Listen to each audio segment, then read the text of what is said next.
మనం ఏ రకమైన ప్రక్రియ ద్వారా ఈ సమాచారాన్ని సేకరించి క్రోడీకరించి ఈరోజు మనం లెక్కలు చెప్తున్నాము.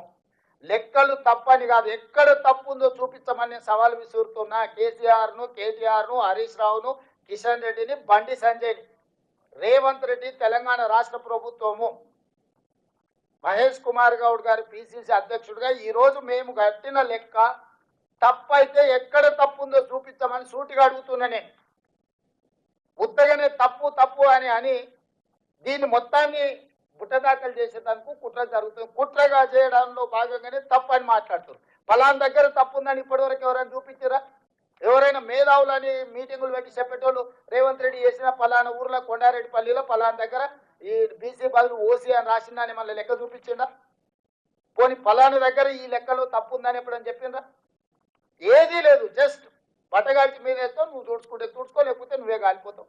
ఆర్పుకుంటే ఆర్పుకో, తుడుచుకుంటే తుడుచుకో. సో తొండిగా మొండిగా వాళ్ళు వాదిస్తున్నారు.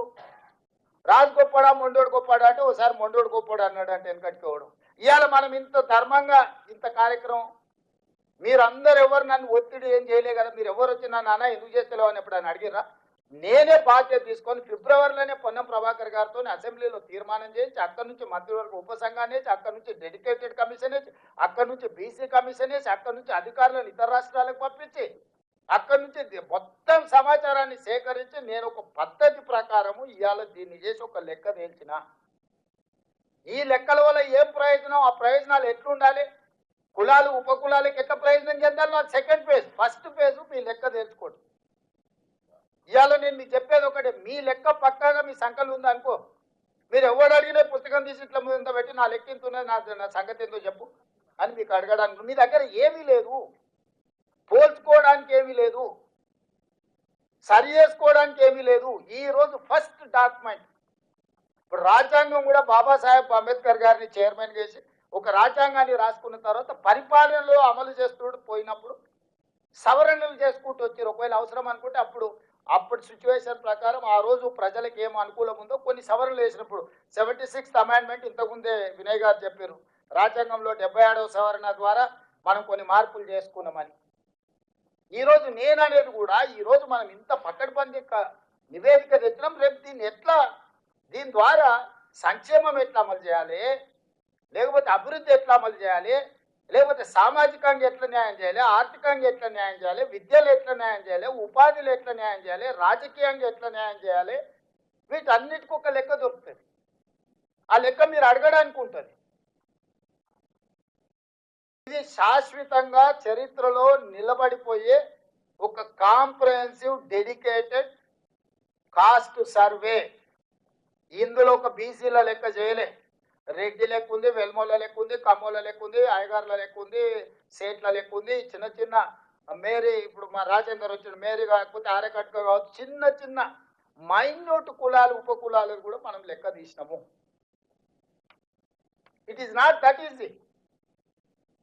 No politician can take this type of risk. I have taken that because of my leader has committed something. I wanted to deliver that. మా నాయకుడు ఒక కమిట్మెంట్ ఇచ్చి నా కమిట్మెంట్ను ఫుల్ఫిల్ చేయడం, ఆయన నా మీద ఎంత విశ్వాసం ఎంత నమ్మకం ఉంటే నన్ను రాష్ట్రానికి ముఖ్యమంత్రి చేయమని ఖర్గే గారు రాహుల్ గాంధీ గారు నిర్ణయం తీసుకొని ఉంటారు. 100% నా మీద విశ్వాసం నమ్మకం పెట్టినరు ఖర్గే గారు రాహుల్ గాంధీ గారు అంటే ఈరోజు దాన్ని నిలబెట్టుకునే బాధ్యత నా మీద ఉన్నది. అందుకే ఈరోజు లాభ నష్టాలను బేరీజు వేయకుండా రాజకీయ ఒత్తిళ్లను లెక్క చేయకుండా ఈరోజు ఈ లెక్కలన్నిటిని కూడా నేను పక్కగా తీసిన మిత్రులారా. ఇది క్యాజువల్గా జరగలే. ఎన్నో రివ్యూస్ మీటింగ్స్, ఎన్నో ఇన్స్ట్రక్షన్స్, ఎన్నో ఫాలోఅప్లు చేసి ప్రతి కలెక్టర్తో నేను మాట్లాడిన, కలెక్టర్స్ కాన్ఫరెన్స్ చేసిన, కలెక్టర్లను ఇక్కడికి పిలిచి కలెక్టర్స్తో కంప్లీట్గా ఇంటరాక్ట్ చేసిన, అన్ని కలెక్టర్లను ఎట్లా చేయాలనేది అందరు ఆఫీసర్లు నేను పర్సనల్గా సెక్రటేరియట్ పిలిచి గంటల కొద్దీ కూర్చోబెట్టి వాళ్ళందరికీ సూచనలు ఇచ్చి ఎక్కడ కూడా మిస్టేక్ జరిగితే అసలు ప్రభుత్వం ఎవరిని స్పేర్ చేయదు, ఎవరిని క్షమించదు అని చెప్పి వాళ్ళందరిని కూడా ఒక క్రమశిక్షణతో కూడుకున్న కార్యాచరణతో ఈరోజు ఈ లెక్కలు తేల్చినాము. ఈ 16 నుంచి 28 వరకు కూడా రెండో విడత ఎవరైతే నమోదు చేయించుకోలేదో వాళ్ళ లెక్కలు వచ్చిన తర్వాత దీనికి చట్టబద్ధత కల్పించడానికి మనం పూర్తిగా నిర్ణయం తీసుకున్నాము. That is final document. ఎందుకంటే రేపు కోర్టు ఏమంటది, ఏదైనా పరిస్థితిలో నువ్వు ఫెయిర్ ఆపర్చునిటీ ఇవ్వలేదు, లేకపోతే నువ్వు ఒక ప్లాట్ఫామ్ ఇవ్వలేదు, నువ్వు హడావిడిగా ఏదో లెక్కలేసి క్లోజ్ చేసినావు. ఇట్లాంటి చిన్న చిన్న కోర్టులో ఏదైనా మన అందరికీ ఒక అవకాశం ఇవ్వలేదు నువ్వు అంటారని సెకండ్ ఫేజ్ కూడా మళ్ళీ పూర్తి స్థాయిలో పబ్లిసిటీ కల్పించి అన్ని రకాల ప్లాట్ఫామ్స్ వాడినాం. అప్పుడు మనం ఇండ్ల దగ్గరికి పోయినాం, అప్పుడు మనం అధికారులను పంపించినాం. ఇప్పుడు ఆన్లైన్ ఇచ్చినాం, వాళ్ళకు టోల్ ఫ్రీ నెంబర్ ఇచ్చినాం, గవర్నమెంట్ ఆఫీసులలో ఇచ్చినాం. అన్ని రకాల ప్రక్రియలు మనం తీసుకున్నాము. రేపు కోర్టుకు పోయి ఎవరైనా నాకు అవకాశం రాలేదు నమోదు చేయించుకోవడానికి, నాకు ఈ ప్రభుత్వం అవకాశం ఇవ్వలేదని చెప్పనిక లేదు. అందుకే ఈ సెకండ్ ఫేజ్ రీఓపెన్ చేసిన. వాళ్ళంటారు ఇది తప్పు లెక్క కాబట్టి అందుకే సెకండ్ ఫేజ్. అరే పిచ్చోడా, చేసిన లెక్క 100% కరెక్ట్. ఎవరైతే ఇందులోకి 3.1% బయట ఉన్నారో బయట ఉన్న వాళ్ళని బడికి రమ్మని మళ్ళీ పిలిచినాం. బయట ఎవడు ఉన్నాడా? లెక్కలకు రాకుండా చంద్రశేఖరరావు, హరీష్ రావు, తారక రామారావు ఉన్నాడు. జనాభా లెక్కలలోనే లేరు. జనాభా లెక్కల నుంచి కొట్టేయాల్సిన పరిస్థితి వచ్చింది. నేను మా సంఘాల మిత్రులు చెప్తున్నా, వాళ్ళు ఇంటి ముందర పోయి డప్పు కొట్టురు, మేల్కొల్పు డప్పు.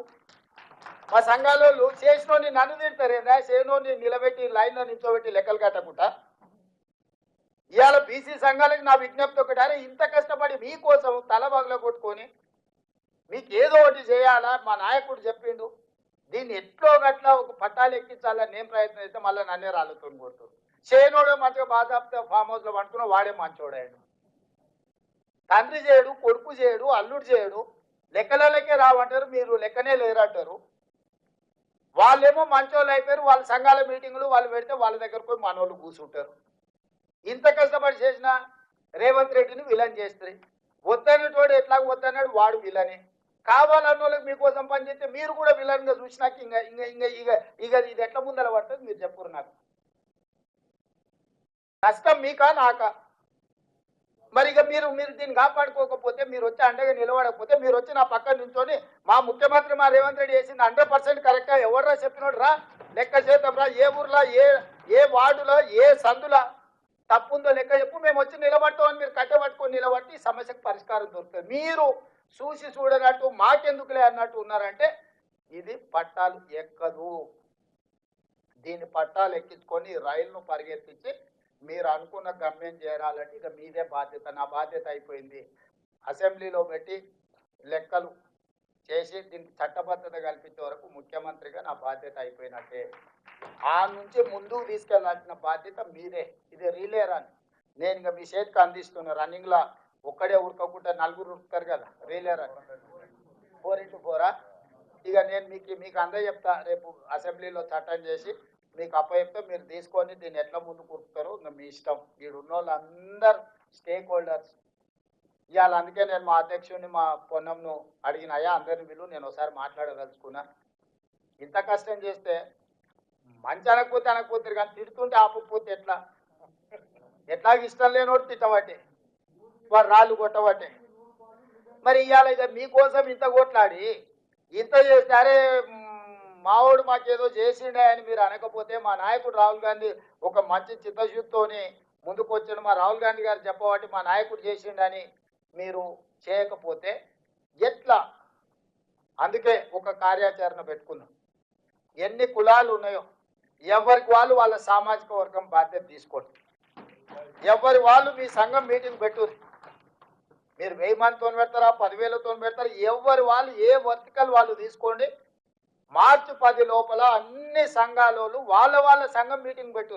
అయ్యా ఈ లెక్క పక్కా ఉంది, ఈ లెక్క ప్రకారం మీ డిమాండ్స్ ఏమున్నాయో అందులో తీర్మానం చేయరు. మీరు రాజకీయంగా ఏం కోరుకుంటారు, ఆర్థికంగా ఏం కోరుకుంటారు, బడ్జెట్లు ఏం కోరుకుంటారు, లేకపోతే మీ ఉద్యోగాలు ఏం కోరుకుంటారు, ఉపాధి ఏం కోరుకుంటారో మీరు అందులో తీర్మానం చేసుకోండి.